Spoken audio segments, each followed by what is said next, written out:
Hello students. बच्चों अब देखते हैं अगला example number 18। Subba Rao started work in 1995 at an annual salary of rupees 5,000 and received an increment of rupees 200 each year. In which year did his income reach rupees 7,000? तो start करते हैं। सबसे पहले साल में सैलरी है 5,000, उसके बाद 200 का इंक्रीमेंट लगा तो अगली बार हो गया है 5,200। नेक्स्ट अगेन 200 का इंक्रीमेंट 5,400 और ऐसे करते करते सैलरी फाइनली हो गई है 7,000। तो पहले तो ये पता कर लेते हैं कि कितने साल बाद सैलरी 7,000 हो जाएगी। 1995 में वर्क स्टार्ट किया है तो हम एज्यूम करते हैं लेट salary becomes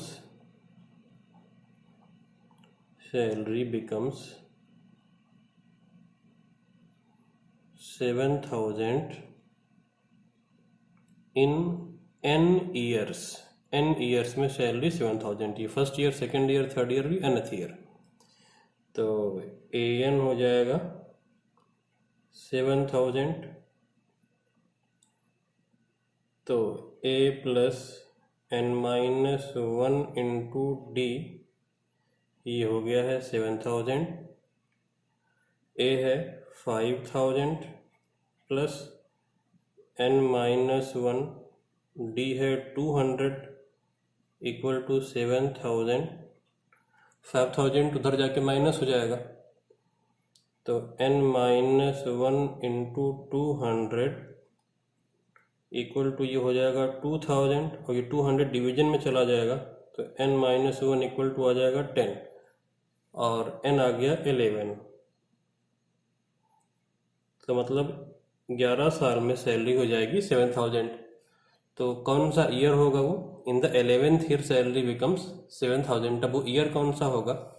तो देखिए बेटा, ईयर के लिए कई बार बच्चे क्या करते हैं, 1995 में शुरू किया, इसमें 11 ऐड कर दिया और बता दिया कि 2006। वो रॉन्ग है, 2006 नहीं होगा।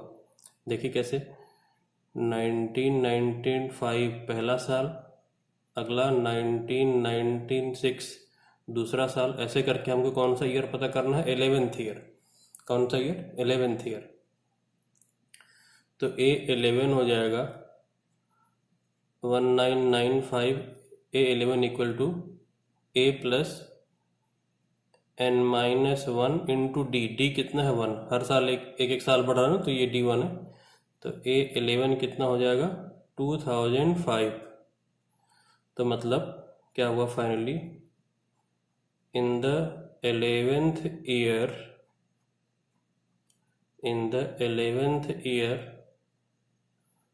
2005, ईयर है 2005, सैलरी बिकम्स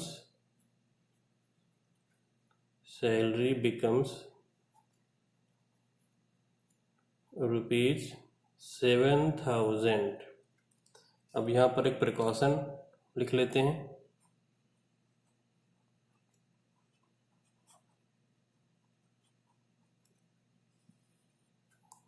जब n11 आ जाता है तो बच्चे एक मिस्टेक करते हैं, n तो 11 आ जाएगा, उसके बाद बच्चे ईयर लिखते हैं। ईयर इक्वल टू 1995 में शुरू किया था और ये प्लस 11 कर दिया तो ये 2006 आ जाता है। तो ये रॉन्ग है। क्यों? क्योंकि पहला साल ही खुद है, 11 नहीं ऐड करोगे आप, 10 ऐड करोगे ना, ये पहला साल दूसरा। ठीक है, इस तरीके से। जैसे अगर मैं बोलूँ कि सैलरी कितने साल बाद 5,200 हो जाएगी, तो केवल एक साल बाद ना, तो 1995 प्लस 1, लेकिन ये टर्म कौन सा है? n है यहाँ पे 2, तो 2 ऐड नहीं करोगे आप, 1 ऐड करोगे। प्रिकॉशन ध्यान रखिएगा ये। अब नेक्स्ट एग्जाम्पल है example number 19। Two APs have the same common difference. The first term of one of these is 3 and that of other is 8. What is the difference between their second term, fourth term, 10th term, 30th term? तो बच्चों दो AP हैं, दोनों का common difference same है, लेकिन दोनों AP का फर्स्ट टर्म अलग अलग है। एक AP का फर्स्ट टर्म 3 है, दूसरे का फर्स्ट टर्म है 8। बताना है कि दोनों के सेकेंड टर्म में कितना डिफरेंस होगा, फोर्थ में कितना डिफरेंस होगा, 10th टर्म के बीच में कितना डिफरेंस होगा और 30th टर्म के बीच में कितना डिफरेंस होगा। तो देखते हैं कि कैसे करेंगे।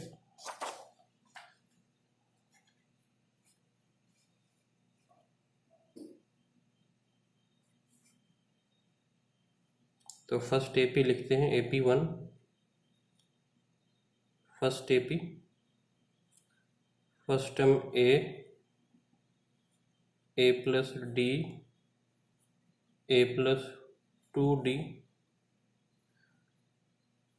A plus 3D and so on. मतलब ये हुआ A1, ये है A2, A3, A4 and so on. Second DP लिखते हैं बच्चों हम। सेकेंड DP के फर्स्ट टर्म B लेते हैं, कॉमन डिफरेंस सेम ही है, तो B plus D, B plus 2D, B plus 3D and so on. First term है B1, B2, B3, B4 and so on. ये है दो EP हमने जूम कर लिए। अच्छा, दोनों EP का फर्स्ट टर्म गिवन है, कितना कितना गिवन है, 3 और 8। तो यहाँ पर गिवन है बेटा A इक्वल टू 3 और B इक्वल टू 8, ये गिवन है। अब पहला पार्ट देखते हैं कि क्या था। पहले पार्ट में पता करना है A2 माइनस B2, डिफरेंस पता करना। तो डिफरेंस जनरली हम बड़े से छोटे को माइनस करके पता करते हैं, तो इस माइनस को हम डिफरेंस का साइन बना लेते हैं। जो वेव का साइन होता है वो डिफरेंस का साइन है। हमको A2 डिफरेंस B2 पता करना है, तो कितना हो जाएगा देखो, बड़े से छोटे को माइनस करेंगे तो यहाँ पर हमने B वाले को बड़ा लिया है ना, तो ये B2 बड़ा हो जाएगा।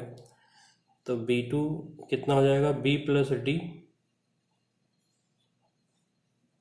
माइनस A2 कितना है देखो, A प्लस D, या फिर फार्मूला यूज़ कर सकते हो A plus n minus 1 into D वाला, A plus D, bracket open करो तो D से D कैंसिल, बचेगा B माइनस A, और B माइनस A कितना है, 8 माइनस 3 कितना आ गया, 5 आ गया। तो फर्स्ट टर्म के बीच में कितना डिफरेंस है, 8 माइनस 3 5। सेकेंड टर्म के, अच्छा अब ध्यान से देखो बेटा, B माइनस A 5 है। अब अगर सेकेंड टर्म के बीच का डिफरेंस देखोगे तो B plus D minus A plus D से D कैंसिल, वही B माइनस A ही आएगा। थर्ड टर्म के बीच का डिफरेंस देखो, B plus 2D minus A plus 2D, 2D से 2D cancel, again B minus A। Fourth term के बीच का डिफरेंस देखो, B plus 3D minus A plus 3D, again 3D से 3D cancel, B minus A। तो third term, fourth term, हजारवां term, लाखवां term, कोई भी टर्म ले लो, डिफरेंस वही का वही रहेगा।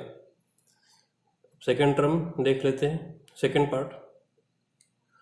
यहाँ पर पता करना है हमको B4 minus A4, fourth term के बीच का डिफरेंस। तो अगेन ये हो जाएगा B plus 3D, formula use किया ना, A plus n minus 1 into D वाला, B plus 3D minus A plus 3D, again bracket open होगा तो क्या आएगा, B माइनस A, और अब B माइनस A अगेन कितना हो जाएगा, 5।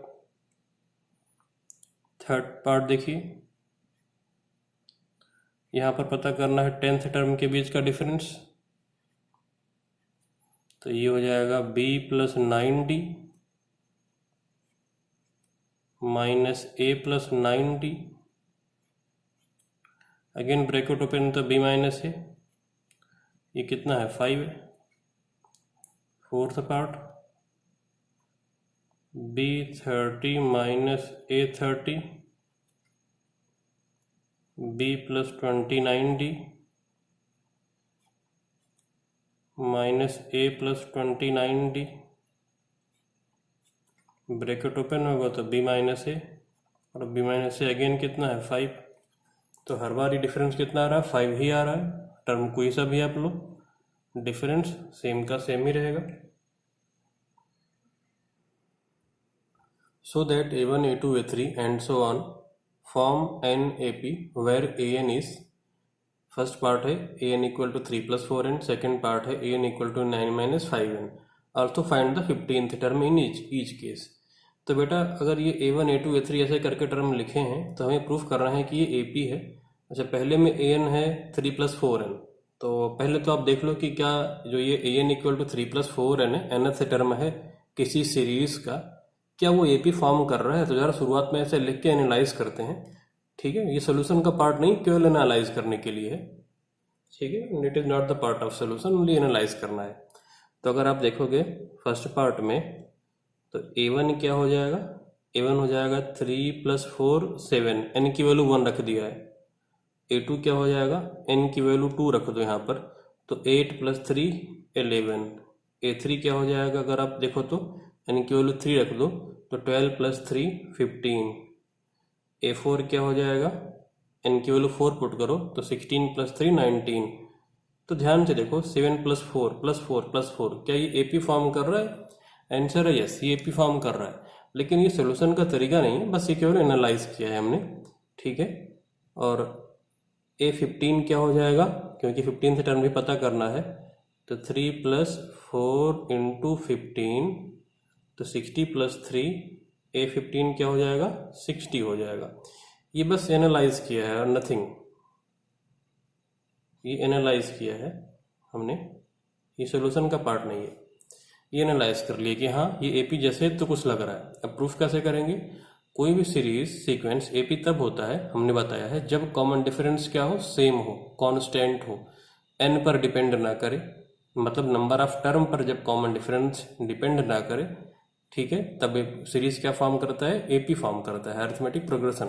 मतलब 5वां टर्म का चौथे टर्म से डिफरेंस लो, 1000वें टर्म का 999th टर्म से डिफरेंस लो, कोई भी 2 टर्म लेके अगर डिफरेंस लो, बाद वाला माइनस पहले वाला, तो वो सेम आना चाहिए। अगर ऐसा है तो टर्म AP है। इसका मतलब नंबर ऑफ टर्म पर कॉमन डिफरेंस डिपेंड नहीं करना चाहिए।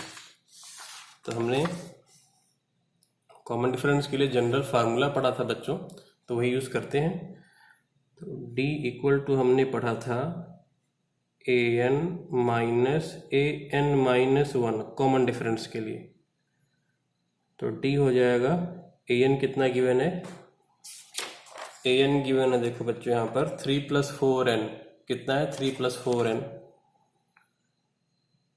3 + 4n माइनस AN-1। AN-1 कैसे मिलेगा, जो AN में n की वैल्यू है वहां पर आप n-1 पुट कर दो। तो AN क्या था, 3 + 4n था, जहाँ पे n है वहां पर n-1 रख दो बस। तो 3 + 4n को रिप्लेस कर दिया n-1 से, बस ब्रैकेट ओपन करके सॉल्व करते हैं। तो 3 + 4n - 3 - 4n + 4, ब्रैकेट ओपन करके सॉल्व कर दिया हमने, बस ये ब्रैकेट ओपन कर दिया तो ये 4n माइनस का हो गया और -4 ये प्लस का हो गया। अब ध्यान से देखो आप बच्चों, तो ये 3 से 3 कैंसिल, 4n से 4n कैंसिल, बचा केवल 4। तो कॉमन डिफरेंस कितना आ गया, 4। और अभी आपने देखा भी था कि कॉमन डिफरेंस कितना आया था पीछे, 4 ही आया था। देखो अभी पीछे हमने देखा था ना, कॉमन डिफरेंस कितना दिख रहा था ना, 4। ये देखो यहाँ पे, तो क्योंकि जो कॉमन डिफरेंस है वो नंबर ऑफ टर्म पर डिपेंड नहीं कर रहा है, तो अब क्या लिखोगे कंक्लूजन में, since common difference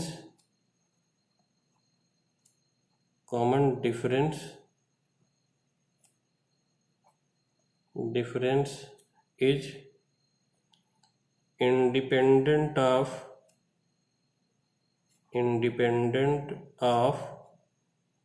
n।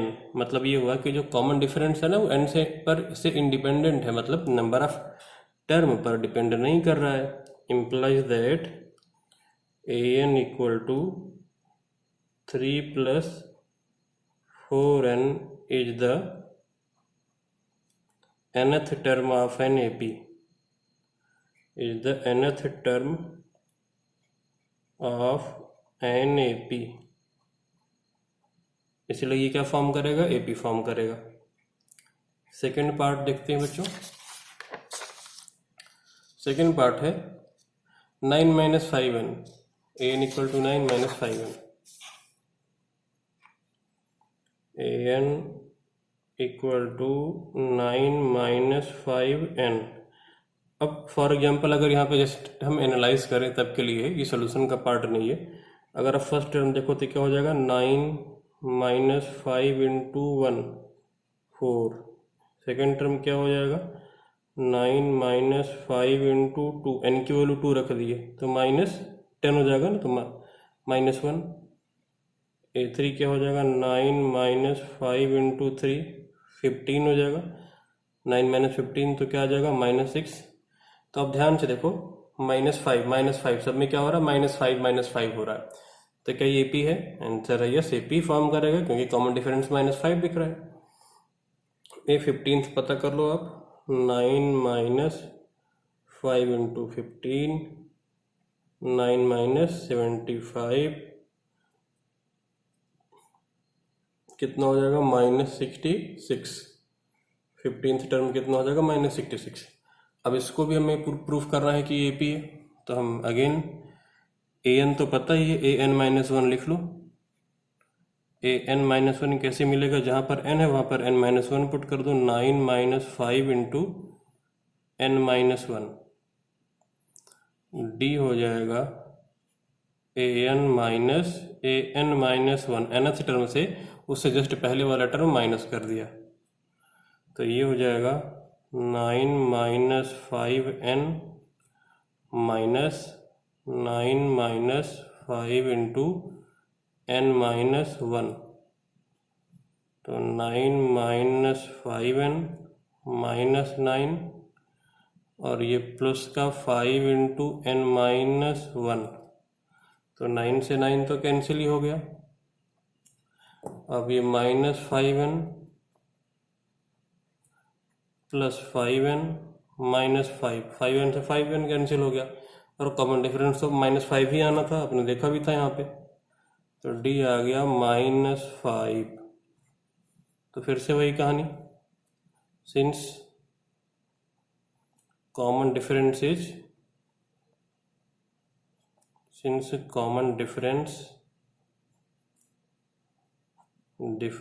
is independent of n,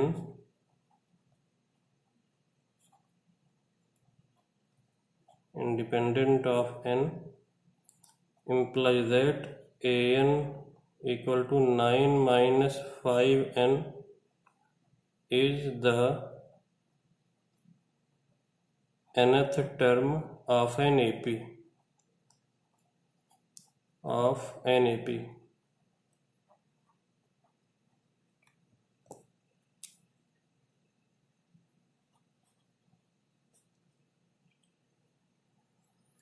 अब बच्चों इसके बाद अगला टॉपिक देखेंगे हम अगली क्लास में।